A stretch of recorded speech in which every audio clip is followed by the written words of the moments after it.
ಮಾಲಿಕೆ 7 ಮಾಲಿಕೆ ವಿಶೇಷ ಸಕ್ರಿಯ ಲೇಖಕರು. ತಿಂಗಳ ವಿಶೇಷ ಲೇಖಕ SD ಕುಮಾರ್ ಅವರ ಕಾದಂಬರಿಗಳು.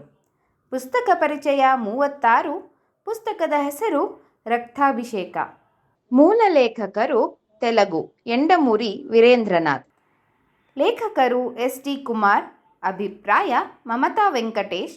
ಓದುತ್ತಿರುವವರು ಶ್ರೀಲಕ್ಷ್ಮಿ ವಿನೋದ್. ಎಂಡಮೂರಿ ವೀರೇಂದ್ರನಾಥ್ ರವರ ಕಾದಂಬರಿಗಳು ವಿಶಿಷ್ಟವಾದ ಶೈಲಿಯಲ್ಲಿ ಓದುಗರ ಮನಸ್ಸನ್ನು ಸೆಳೆಯುತ್ತವೆ. ಅದರಲ್ಲಿ ಅವರು ಬರೆಯುತ್ತಿದ್ದಂತಹ ರೋಚಕ ಕಾದಂಬರಿಗಳು ಓದುಗರನ್ನು ತುದಿಗಾಲಿನಲ್ಲಿ ನಿಲ್ಲುವಂತೆ ಮಾಡುತ್ತಿದ್ದವು. ಕನ್ನಡಕ್ಕೆ ಸಮರ್ಥವಾಗಿ ಅನುವಾದಗೊಂಡ ಅವರ ಕೃತಿಗಳು ಅಪಾರ ಜನಪ್ರಿಯತೆ ಗಳಿಸಿದ್ದವು. ರಕ್ತಾಭಿಷೇಕ ಹೆಸರೇ ಸೂಚಿಸುವಂತೆ ದುಷ್ಟಶಕ್ತಿಗಳ ಜೊತೆಗೆ ಸಾತ್ವಿಕರ ಸಂಘರ್ಷದ ರೋಮಾಂಚಕಾರಿ ಕಥನ. ಹೆಡ್ ಕಾನ್ಸ್ಟೇಬಲ್ ನರಸಿಂಹಮೂರ್ತಿಯ ಸುಂದರ ಸಂಸಾರದಲ್ಲಿ ದೊಡ್ಡ ಮಗ ಭಾರ್ಗವ SI ಆದರೆ ಚಿಕ್ಕ ಮಗ ಸಂತೋಷ್ ತನ್ನ ತುಂಟತನದಿಂದಾಗಿ ಮನೆಯವರಿಗೆ ಪ್ರಿಯವಾಗಿದ್ದ. ಅವನನ್ನು ಮಗನಂತೆ ನೋಡಿಕೊಳ್ಳುವ ಅತ್ತಿಗೆ ಮತ್ತು ಅಣ್ಣನ ಮಗಳ ಪ್ರೇಮಸಾಗರದಲ್ಲಿ ಮುಳುಗಿ ಸುಖವಾಗಿದ್ದಂತಹ ಆ ಸಂಸಾರದಲ್ಲಿ ಇದ್ದಕ್ಕಿದ್ದಂತೆ ಸಂಕಷ್ಟದ ಅಲೆಗಳು ಶುರುವಾಗುತ್ತದೆ. DIG ವೀರೇಂದ್ರನ ಮಗಳು ಅಪರ್ಣಾ ತನ್ನ ಪಂದ್ಯ ಗೆಲ್ಲುವುದಕ್ಕಾಗಿ ಸಂತೋಷ್ನನ್ನು ಸಿಕ್ಕಿಸುವ ಸಂದರ್ಭದಿಂದ ಅನರ್ಥಗಳು ಮೊದಲಾಗುತ್ತವೆ. ನಗರದಲ್ಲಿ ಕಪ್ಪು ಹುಲಿಗಳು ಎನ್ನುವಂತಹ ದುಷ್ಟಕೂಟವೊಂದು ಕೈಗೊಳ್ಳುತ್ತಿದ್ದಂತಹ ಕುಕೃತ್ಯಗಳು, ಕೊಲೆಗಳು, ದರೋಡೆಗಳಿಂದ ಜನ ತಲ್ಲಣಿಸುವ ಸಂದರ್ಭದಲ್ಲಿಯೇ ತನಗರಿವಾಗದಂತೆಯೇ ಸಂತೋಷ್ ಅವರ ಕಪಿಮುಷ್ಟಿಯಲ್ಲಿ ಸಿಕ್ಕಿಬೀಳುತ್ತಾನೆ.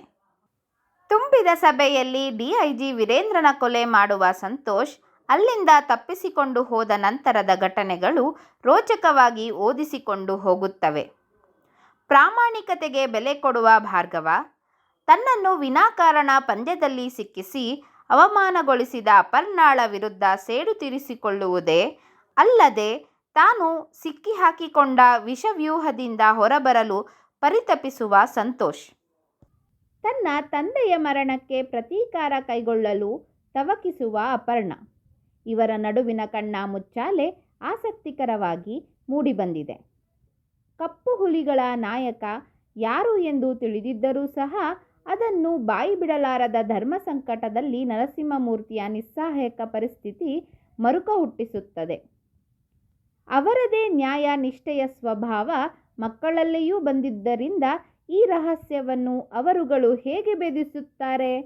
ಸಂತೋಷ್ ವೀರೇಂದ್ರನ ಕೊಲೆ ಮಾಡಿದ್ದಾದರೂ ಯಾಕೆ? ಸಂತೋಷ್ ತನ್ನ ಸಂಕಷ್ಟದ ಪರಿಸ್ಥಿತಿಯಿಂದ ಪಾರಾಗುತ್ತಾನೆಯೇ ಎನ್ನುವ ಚುರುಕಾದ ತಿರುವುಗಳುಳ್ಳ ಈ ಕಾದಂಬರಿ ಟಿಪಿಕಲ್ ಎಂಡಮೂರಿ ಶೈಲಿಯಲ್ಲಿದೆ.